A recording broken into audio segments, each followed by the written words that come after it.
Hi everyone, welcome to Unit 1.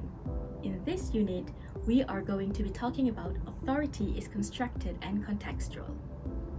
First and foremost, are you aware that there is a huge range of information resources which we are able to access for our information needs? Do you have any idea what information resources actually are? This unit helps you to recognize and decide which information sources are appropriate for your information need, as well as how authority is being constructed and how different kinds of authority works in different contexts. Are you ready? Let's get started.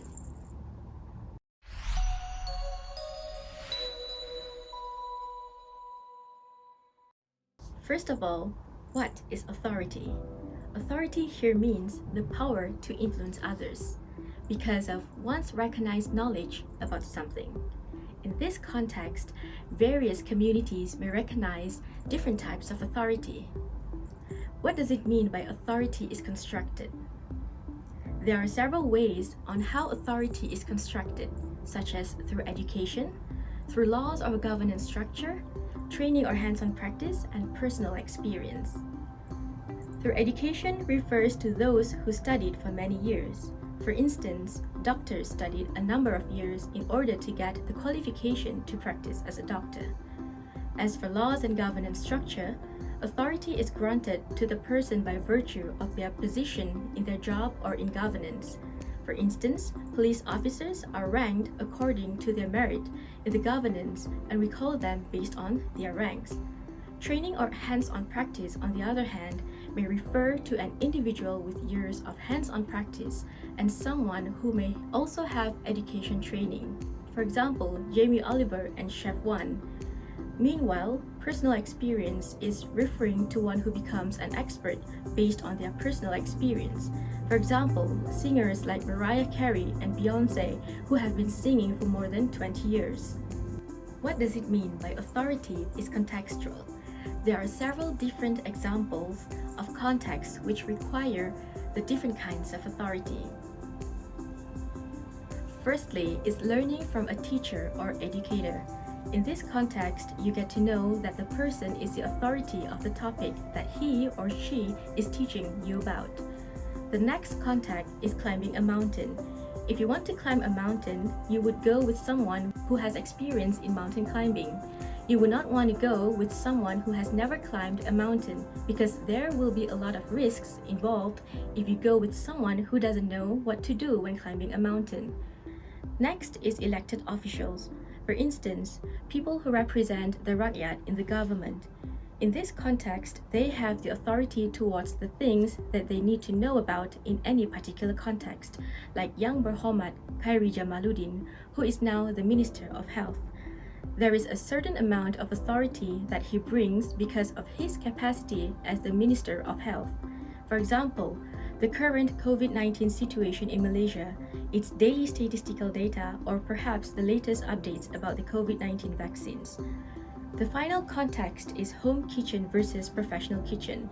You might be thinking that you are a good cook or a good baker when you are at home, but you may not be good without authority when you are in the industrial context. For example, you considered yourself as a good baker because you've been baking since you were young, where you loved trying out baking recipes you found in the internet or YouTube. Now, at the age of 22, you would like to start your own bakery. In order to make it possible, you might still need guidance from the professional bakers or the people who have been in the industry. Or you might need to attend baking courses in which you'll be able to get a certificate once you have completed, and this too may enable you to start your own bakery. This is Miza. She was required to analyze an article regarding the Korean wave in order to support her analysis. She needs at least one authoritative source for her assignment. Along the way, Miza had learned that certain sources do not count as authoritative sources. In this situation, Miza is struggling to understand that authority is constructed and contextual. To understand this, students need to recognize the relationship between the value of an information source and its author's credibility. Factors that provide someone authority may include education and social position. Similarly, students are also required to understand that the authority needed vary according to context. In her community, any Korean entertainment news channel or platform is considered an authority, but in the context in which Misa is giving her presentation, her professor expects her to use the types of sources that are considered to be authoritative in the academic environment. For an instructor, it is natural to consider an advanced degree as an indicator of authority. But for Misa, who is still developing her information literacy, the notion that there are different types of authority is new.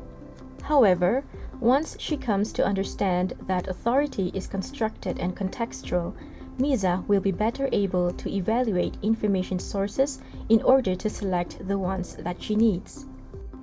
It is also important for you to know the things you need to do to better understand your information need. Number 1. Ask questions before you read. There are several questions in which you need to ask before you read, such as who is the author? You need to know the name of the author and also the author's background, such as which organization is he or she working for. You may also need to find out the author's qualifications. This part may require you to do further searches. For example, Sally is a doctoral student at her university and she's been studying for 2 years already. She's doing a scientific research regarding tropical botanical garden. Therefore, she needs to make sure that the sources she's referring to must be from authors with the authority in botanical studies, and these authors may be professors or experts in the field. Apart from authors with relevant research background, it is also important to find out what affiliation does the author have with other people and with other organizations as well. Number 2, ask questions as you read.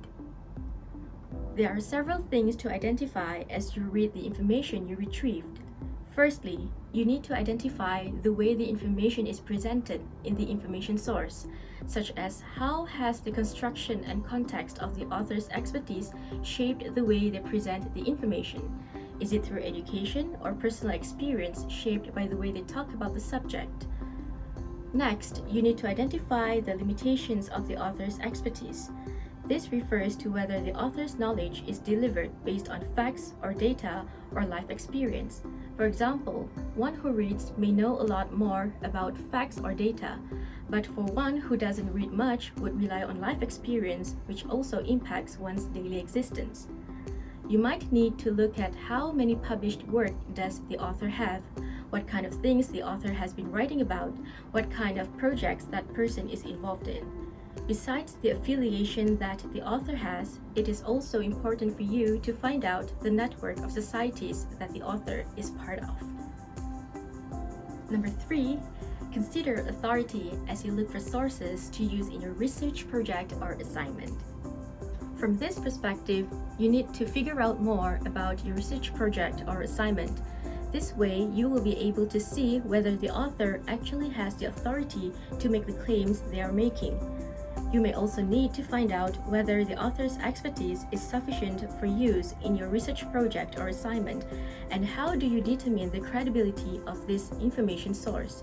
Perhaps the author has written for a number of years, maybe several number of journals or books that have been published on the same topic. This somehow shows that the author is really into the contents within that field. Another thing to consider is how do you determine the validity of the information created by the authority of their information sources. This can be carried out by looking at the number of citations of the author's published work. You may do it using Mendeley, EndNote, or Google Scholar, whereby you can see how many people have downloaded a paper, how many people have cited the paper, and etc.